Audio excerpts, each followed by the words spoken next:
Welcome back, everyone, to the Cajun 6 Dynasty. This game is super important for the ULM Warhawks. Not so much important for the Tulane Green Wave. Take a look at the standings here real quick. Tulane, if they win this game, they'll move to 3-2 in conference play. ULM will thus also move to 3-2 in conference play. However, if we lose the game, we gotta have La Tech lose against Grambling State. And if they do that, then we win the Cajun 6. That's how it's all going to play out, guys. So basically, just take care of some business here, get a win against Tulane in this wet, sloppy condition, and then we will be Cajun 6 champions. So let's get under the gameplay here. We got Todd Barnes making a catch, getting a first down, 17-yard gain there from Ferdinand Giroux on the throw. Look at big throw right there for T.O. Gardner, getting 22 to get to first down and goal. Giroux, a little fade to Trevon Vaden. You can call that a fade-in. Oh my god. That's so bad. 7-0 here. Warhawks early. And that was just a beautiful connection to the wide receiver, Trevon Vaden. Alright, let's go kick off. We can't stop anybody. That's unreal. Ricky Gordon. It's going to take this thing all the way for a touchdown. Tulane getting on the board without even having a single snap on offense. That's 100 yards right there on the return.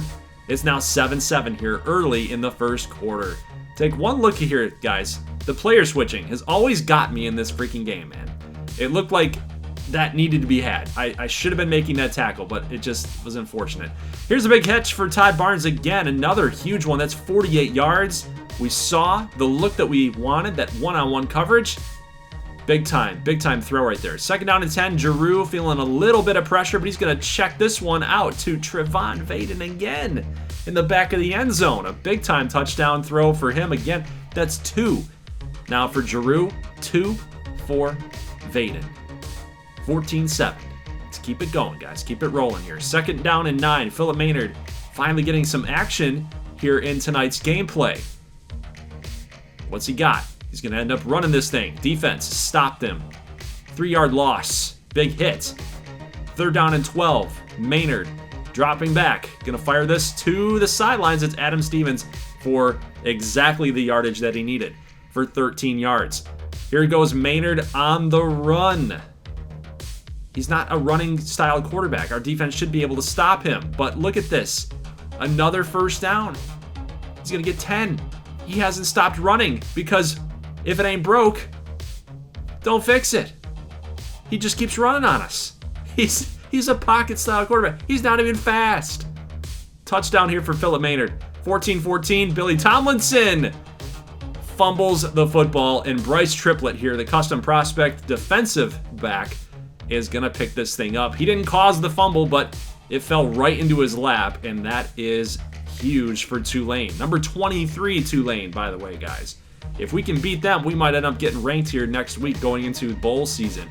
Third down and 13. Maynard is going to throw off his back foot. Stevens will make the catch, but our defense holds strong. We're going to hold them to a field goal. 17-14.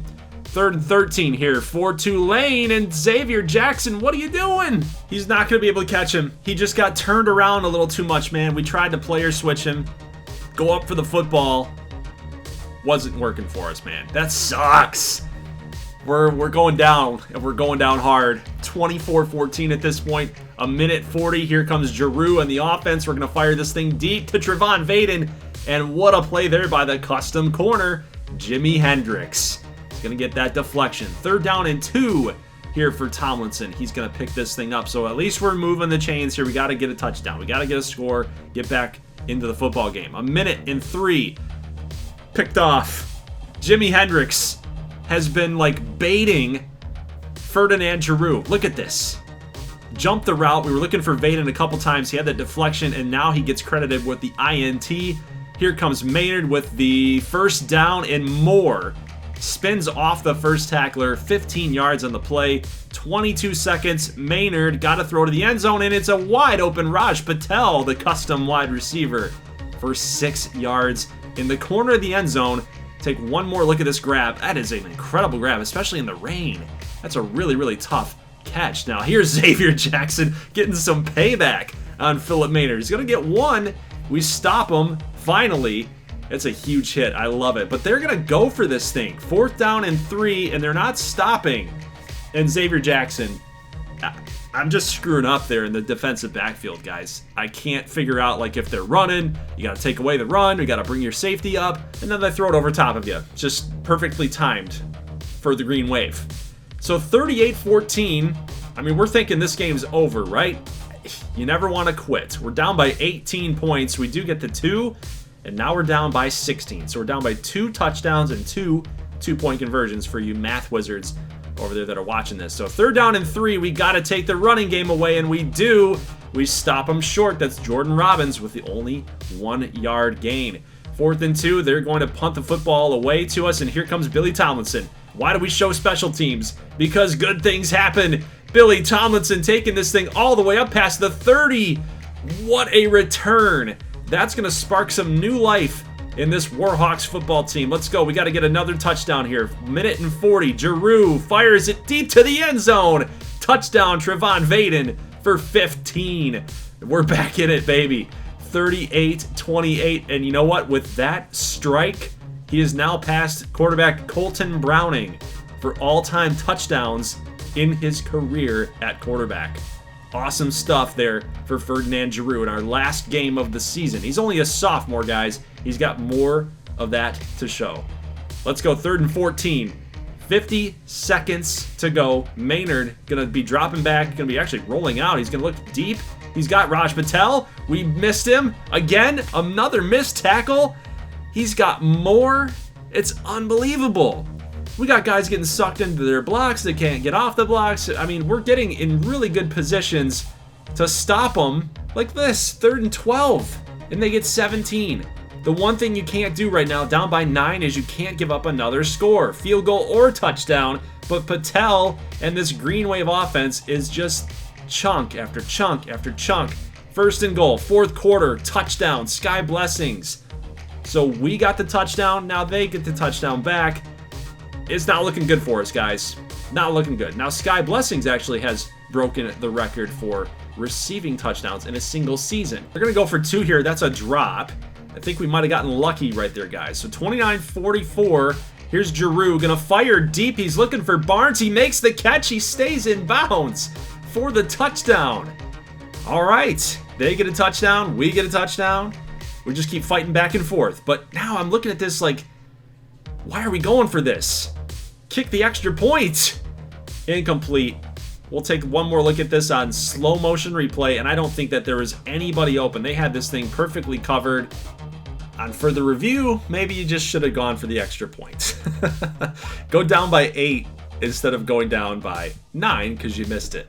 So now we've got an opportunity here on defense. We got to get a stop. 3 minutes and 22. Here comes Robbins. He's going to get hit hard by Merville, and they're going to go backwards. 3rd down and 11. What do you do if you're Tulane? Do you throw this thing? Do you try to get the first down? Because you might win the game if you do that, but they're going to go ahead and run it and try to kill some clock, and they're going to get stopped. Robbins only goes for 4. It's the smart play call. You're up by 2 scores at this point. Vinskov with the catch. Little spin move. Trying to get some extra yardage there. 1:44. I'm not liking our odds here, guys. No turnovers. Smart plays from our quarterback. That's what we need right now. But here, 1st and 10. Gonna fire here to Todd Barnes. He's had a huge gain today. That's 26 yards on that catch for Barnes. 2nd down and 10. 1:30. The clock is stopped. Here comes Giroux dropping back. A big drop back, but we've got to throw in the end zone. That is Byron O'Brien. The freshman wide receiver makes an incredible catch, getting the 1 foot in bounds at the back of the end zone. Woo! Look at that dot by Ferdinand Giroux. Take one more look at this. The defenders, they ran into each other. Giroux spotted it, and he bombs this thing perfectly timed. O'Brien with the concentration grab. Unbelievable. Unreal. So 1st and 10, here comes Robbins. They got to run the ball, but O'Keefe hits him hard. It's a fumble. Barry's going to recover it, but he gets out of bounds. I was hoping for a touchdown right there, guys, but you know what? It might be a blessing in disguise. We can run the ball. We can take care of it. We can kick a chip shot field goal to win the game. O'Keefe, the custom linebacker. Yeah, baby. Show him some love in the comment section. Woo! This guy just came up with the biggest play in the game, perhaps. Vinskov carries this baby. 2nd and 7 for a first down. We'll kill a bunch of clock. We're going to hand it back off to Vinskov yet again to try to punch it in. Not going to get there, but that's okay. We're going to kill this clock. All the way down to 3, maybe 2. Nope, we're going to call a timeout here at 3 seconds. Chip shot field goal.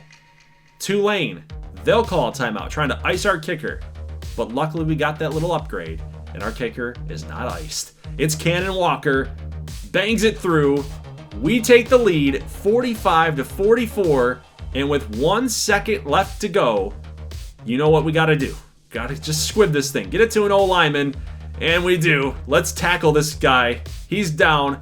We are Cajun 6 champs for the 2nd time in 3 seasons. Year number 1, year 2, we didn't finish in first. La Tech ended up beating us out for that through a tiebreaker. But we're back, baby. We're back on top. Warhawks getting a comeback victory. This is why we're so good. This is why we're the champs, baby. You can't kill us. 6 touchdowns there for Giroux, but Philip Maynard in gameplay, man, was everything as advertised. 4 touchdowns, no picks, over, I think it was 80% completion. So he had himself a really nice game. Tomlinson, I thought our rushing attack could have been a little bit more utilized in the early part of the game. But I think we got down by so much that we had to start throwing the football. Patel was the man for the Green Wave through receiving. Over 100 yards for him. Sky Blessings actually had a pancake, the wide receiver. So what does that say about our cornerbacks? That's not good. Xavier Jackson had 10 tackles today, 1 TFL. Any other TFLs here? We had 3 here for Barry. He's a machine. No interceptions here for our guys, but yeah, I was really pleased with how we really came together on defense here in the last couple of series in the 4th quarter. But Ryan O'Keefe, the senior linebacker, the captain, he might not have had the captain logo there, but I think he is definitely one of our team captains. He's just been solid. He's been a solid linebacker for us since this series began. But I'm impressed with our guys, how we came back and won this thing. 2 total turnovers here for ULM, but somehow we stayed with it and we got the W. So really, playing that game first and showing that game, this doesn't matter what Louisiana Tech does. Really, if we had lost that game, then this game means something. You know, you definitely want to say La Tech if they won the game. Like, I think they're number 11 at this point, so they would move up. No, they're number 6 actually. So they're number 6, and they beat Grambling State in pretty convincing fashion. You know, if they get a couple conference championship losers that are ahead of them, they might end up making the playoff, even if they don't win the Cajun 6, which is pretty crazy to think about. But we saw that this year with TCU. They didn't win their conference, and they still got all the way to the Natty. So Louisiana Monroe, Cajun 6 champs, got nothing to worry about here. Lafayette, the Raging Cajuns, against Southern, they get a W here. Jaguars will lose. Now, they only had 11 games scheduled. Louisiana had 12. They're 6-6. Both teams should be eligible to get into a bowl game at this point. So I'm happy for them. You know, they didn't have the best seasons, but they were improvements over last year. And, you know, I'm really happy for Elliott Sandage.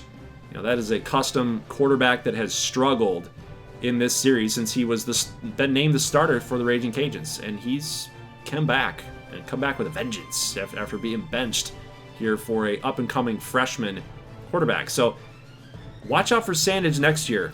Really, that's kind of my little analysis going into year number 4. But Grambling State, they needed this one. 5-7, they might get some love from the guys, the committee that makes the bowls, but maybe not. Maybe not. There might be more six-win teams that get some more love there. But they did play in a tough conference, man. You got La Tech, you got Tulane, you got ULM. They might get a little bit more credit than they should maybe deserve there at 5-7. But you know, let's go ahead and advance to the conference championship week just to confirm we did win the Sun Belt Conference. It's actually Cajun 6. I can't figure out how to get that logo replaced, but if I ever did, and if I ever do, it'll add to some immersion there. But Louisiana Tech, it's crazy, man. Number 6 in the nation, and you still didn't win your conference. It's got to hurt if you're La Tech for sure. But Maxwell Award finalist here, Philip Maynard, did make the cut. He went 43-8 as far as touchdowns to interceptions go. Had a lot of passing yards, almost clipped the 4,000 mark. He didn't quite get there, but he did win the O'Brien. So he was a Maxwell finalist, but he ended up winning the O'Brien Award. 47 and 10 for Ferdinand Giroux as a sophomore. Plus 10 in touchdowns from a season ago, and -1 interception. So he's improving, actually, if you believe it or not, as a 99 overall quarterback. 16 touchdowns for Sky Blessings, another great year, but he had a really good quarterback as well. But he's actually had 2 quarterbacks in the last 2 seasons, Jake Matt and Philip Maynard. So you got to give that guy some credit, having 2 different quarterbacks throwing in the ball, and he's still producing, right? So don't want to leave out Houston Harris or Mac Chapman in this conversation. So Harris actually won the tight end award, the Mackey Award. He had himself a really great season. Mac Chapman was a finalist there for La Tech. He's a center for the Remington Award. Plus we had Billy Tomlinson winning the Jets Award, and that's no surprise for me after all that he's done with our special teams. And then Jimi Hendrix was also a finalist there for the Thorpe Award. So pretty cool to see all that. Now let's spend the rest of our time here in the video here. We're at the 16-minute mark, 23 minutes. Got 7 more minutes just talking about statistics, seeing how some of your custom prospects have done for our teams, and really just get a sense on how everybody did. You know, it was a pretty competitive Cajun 6 season, I would say. You know, the last 2 seasons, year 2 and year 3, have been really kind of a 3-headed monster. It's been ULM, La Tech, and Tulane. They've kind of really split the difference, if you will, between the other 3 Cajun 6 teams. You got Louisiana Lafayette, you've got Southern, and Grambling State. So those 3 teams, they need to hit it big as far as recruiting goes to kind of catch La Tech, ULM, and Tulane. If they don't do that, our conference starts getting a little bit weak. You know, it's really the same 3 teams start kind of heading it, being the spearhead of the conference. So it's a good thing for us if you're ULM. We've got 3 teams we can beat up on, and then we got 3 teams that if they keep putting out good football programs, we can keep beating them. I mean, it's only going to do us some good. I honestly might have to pull something out of the rabbit's hat, guys. Like, I might have to do something a little different to expand the conference, I think. I might have something up my sleeve for next year, maybe the next 2 seasons. I'm not sure. It depends on how long we do this, guys. I got a lot of things planned for baseball content this summer. So Cajun 6, Saints.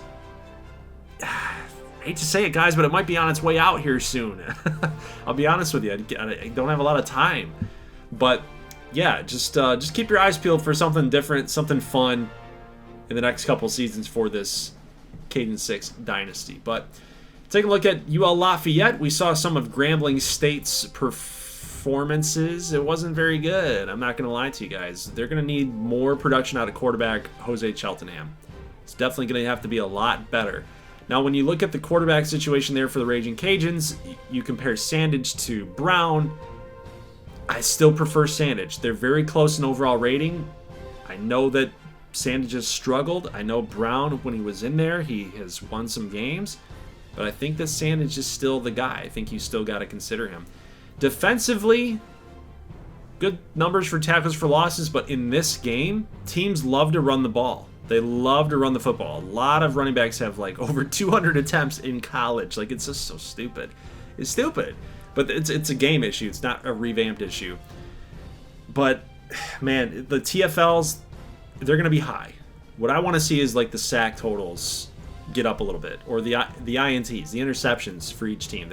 Those need to be a little higher in my opinion. But there's really, I don't know if there's any way to fix it or not. I don't know if revamped. Maybe you guys know. Let me know in the comment section if you've seen like similar production as we're getting with a lot of the simulated games.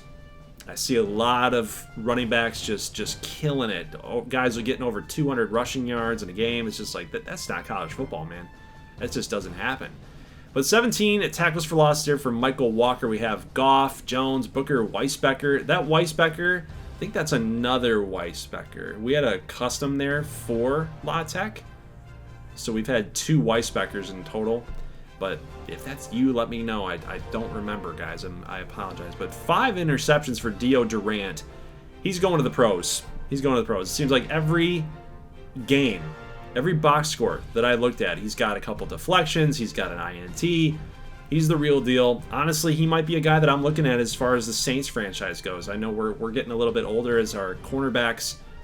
As far as our cornerbacks go, I think I might consider Dio Durant in the first round. He might be a guy. You got to consider that. Good production there for Southern. Their freshman quarterback, Marquise Hendricks. He was pretty darn good this season, and so was Maverick Bourgeois. 6-5 team. They should be eligible for a bowl game. We'll find out. Actually, I know. I'm well past that, guys. I'm just giving you just a little suspense. Kind of keep you guys on edge a little bit. 11 tackles for Jackson Klink. 2 picks. Had a pretty productive season for being an underclassman. So for Tulane, they've got themselves a pretty sticky situation here as far as their offense goes. Yes, it will play. They've got a ton of players coming back. They've got Patel. They've got Lachlan Chisholm probably coming back. He's an 81 junior redshirt. He's probably not going pro at this point. Sky Blessings will definitely go pro. He's gone. 16 touchdowns. Kind of hard to pass up. Millions of dollars, right? But Maynard's gone. Styles is gone. Quarterbacks aplenty were recruited, and quarterbacks aplenty they got. And they got a lot of custom guys, just to let you know. I kind of let the CPU handle it for the most part, and then if a CPU team signs a custom player that's supposed to be in Cajun 6, I'll go through DB Editor and make that change. But I'll show you guys in the next video. I'll show you guys in the next video how the offseason went, because, man, ton of quarterbacks. There will be transfers. There will be transfers. Number 6, La Tech against number 4, Miami in the Orange Bowl. Raging Cajuns taking on Eastern. And then in the New Orleans Bowl, we've got ULM against Georgia State. Good matchup right there. I like it. Now, if you're Tulane, you got to be thinking that's a letdown. You're playing Buffalo in a bowl game now. O'Brien winner, Bolitnikoff winner will be from Tulane. You got Sky Blessings winning an award. You got Maynard winning an award. We are going to nab the Jet and the Mackey. So Billy Tomlinson and Houston Harris picking up hardware this season. So now here's a situation, guys, that I want to let you know what I'm up to. Because Army didn't play anybody. Look at their schedule. Okay, 1-11 Vandy, 5-7 K-State. They're 11-0. And the CFP loves them. We did have Army play in the national championship game against Ohio State in season number 1, and I let that one slide. But I'm not going to let that slide anymore. Army's just a glitch in college football. They've always been that way. And I look at teams like number 5 Cal, where they're just outside the CFP.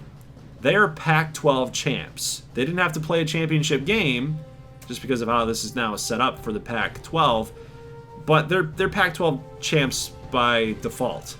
We've got Miami beating Clemson, so they're ACC champs. They definitely deserve being number 4. We got Penn State beating USC in the Big Ten championship game. They're number 2.